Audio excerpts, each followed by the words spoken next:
នេះគឺជាប្រព័ន្ធចតកង់ក្រោមដីដ៏ឆ្លាតវៃរបស់ប្រទេសជប៉ុ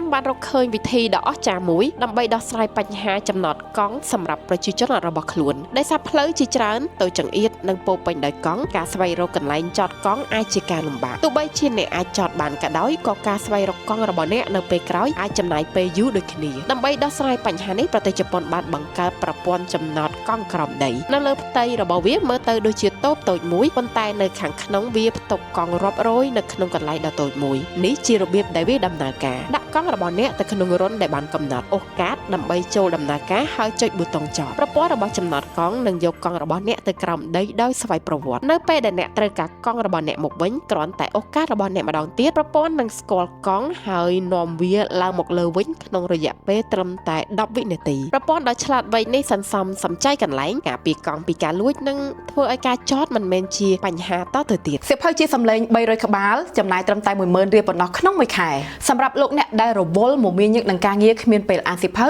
តោះថ្ងៃនេះ admin សូមណែនាំ app ebook ដែលមានសៀវភៅដូចជាសៀវភៅសេដ្ឋកិច្ចសៀវភៅអភិវឌ្ឍសមត្ថភាពសៀវភៅសហគ្រិនភាពសៀវភៅទីផ្សារសៀវភៅមុខជំនួញល្បីៗទាញយកតាមដំណរភ្ជាប់ខាងក្រោមនេះបង់ប្រាក់ជាមួយ ABA លោកអ្នកអាចស្ដាប់បានដោយស្វ័យប្រវត្តិ